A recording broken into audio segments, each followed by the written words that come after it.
Le prêtre a donc changé de couleur. Il est en violet. La semaine dernière, il était en blanc pour la solennité du Christ roi. Il y a 2 semaines, il était en vert pour le temps ordinaire. Ça rime. Là, il est en violet pour le temps de l'Avent. Qu'est-ce que c'est que le temps de l'Avent? Pourquoi est-ce que le prêtre est en violet pour le temps de l'Avent? À quoi sert le temps de l'Avent? Et à quoi servent les temps liturgiques? Ceux qui pensent l'Avent, c'est pour se préparer à accueillir Jésus dans la crèche, ils se trompent. Enfin, ce n'est pas d'abord pour accueillir le petit Jésus à Noël dans la crèche. Parce qu'imaginez-vous que Jésus est déjà né dans la crèche, il y a 2000 ans. Et on ne s'amuse pas à refaire ça tous les ans, simplement pour se rappeler que Jésus est né il y a 2000 ans dans la crèche. Jésus est ressuscité, donc il n'a plus besoin de naître dans la crèche. Et au XXIe siècle, Jésus n'a plus besoin de naître dans la crèche. C'est déjà fait. Donc à quoi sert l'Avent? Se préparer à mourir? Non. Je me prépare à rejoindre le ciel. Je me prépare à rencontrer le Christ victorieux à la fin des temps. Voilà à quoi sert l'Avent. Et tout de suite, cela met en perspective notre vie. Cela remet en perspective toute notre existence. L'Avent nous remet face à l'essentiel. Et l'essentiel, c'est de rencontrer Jésus-Christ. C'est de rencontrer Jésus-Christ au soir de notre vie. C'est de rencontrer Jésus-Christ à la fin des temps. Et c'est de rencontrer Jésus-Christ dès maintenant. Voilà à quoi sert l'Avent. Nous nous préparons, nous nous rappelons que notre vie est faite pour le Christ. Nous nous rappelons que notre vie est faite pour l'essentiel et que notre vie a un sens par rapport à cette rencontre, par rapport au Christ, et que tout ce que nous vivons, nous le vivons dans cette perspective-là. Vous savez, je me suis aperçu de quelque chose à force de discuter avec des gens en tant que prêtre, et puis en voyant ma propre existence, je me suis aperçu que nous étions des impatients. C'est quoi un impatient? C'est quelqu'un qui veut que tout change tout de suite dans sa vie. J'ai telle attente, mais que fait le bon Dieu?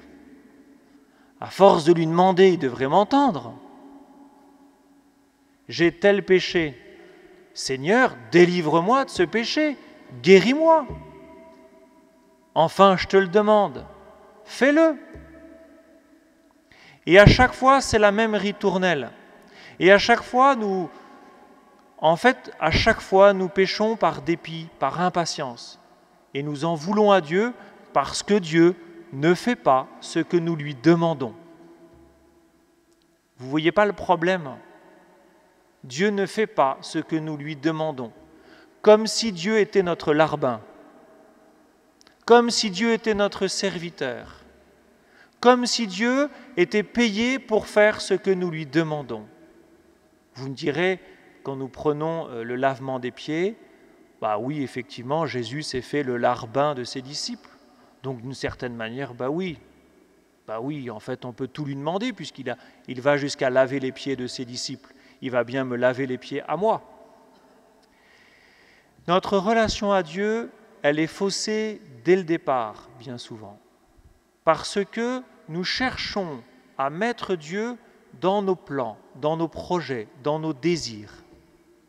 Et nous oublions qu'avant d'être notre serviteur, Dieu est notre maître.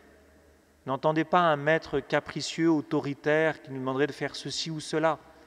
Mais que, avant que Dieu soit au service de nos projets, nous sommes au service des projets de Dieu.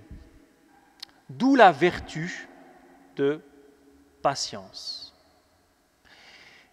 Il y a 3 vertus à vivre pendant l'Avent. La première vertu, qui est théologale, c'est-à-dire qui est dirigée vers Dieu, c'est l'espérance.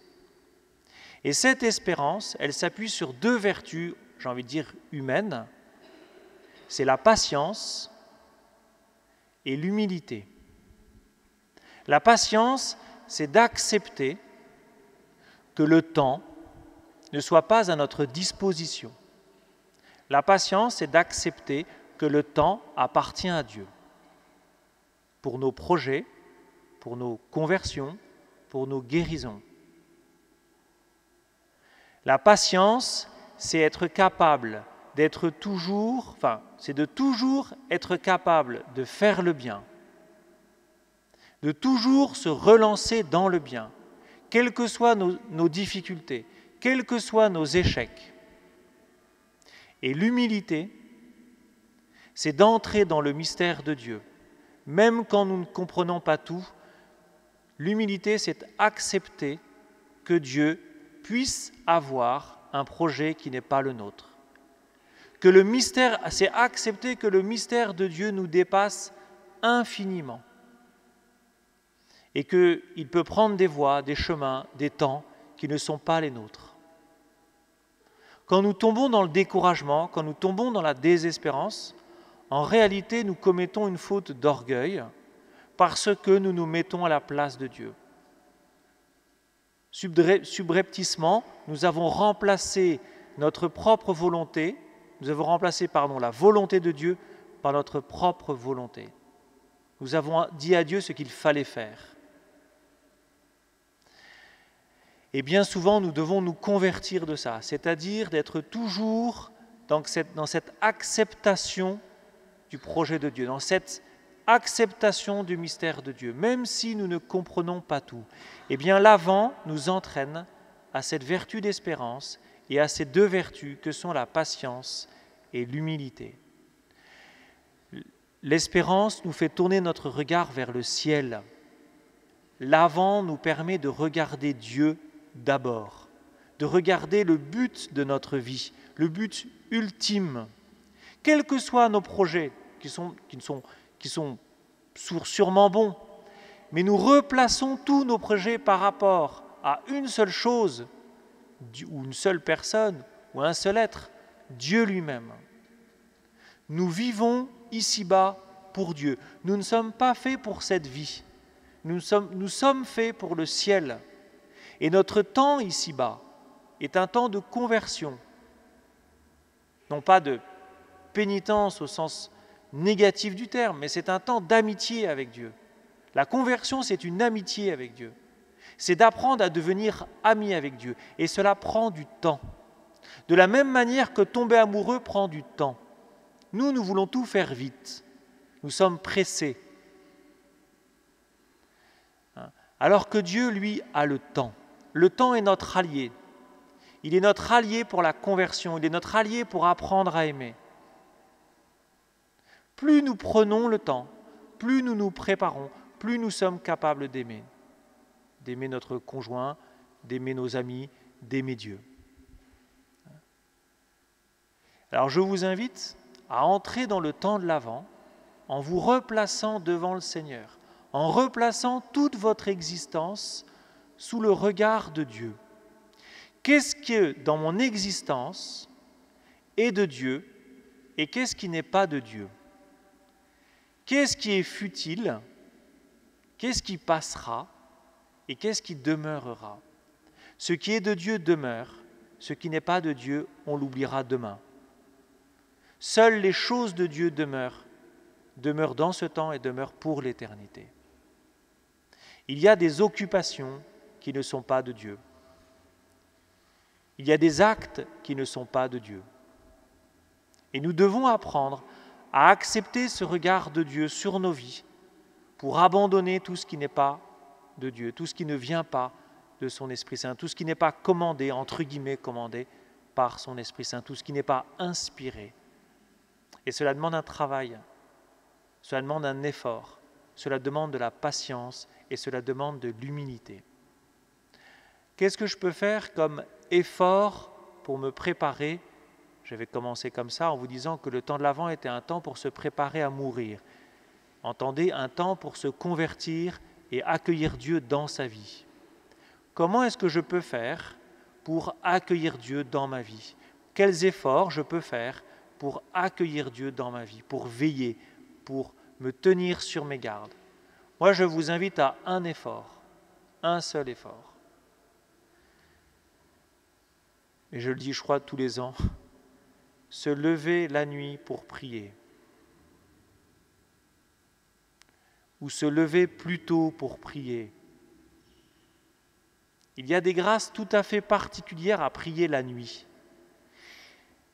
Dans la nuit, c'est le silence, on est seul, et c'est un moment tout à fait propice pour entendre et accueillir Dieu dans nos vies. Alors je vous invite à choisir un jour dans la semaine, un matin, soit pour vous lever plus tôt, soit pour vous réveiller en pleine nuit et prier. Et si vous faites des insomnies, au lieu de râler dans votre lit, vous vous levez, vous allumez une bougie et vous priez. Vous vous mettez en présence de Dieu qui est là. Dieu est là. Dieu est toujours avec vous et il vous attend. Amen.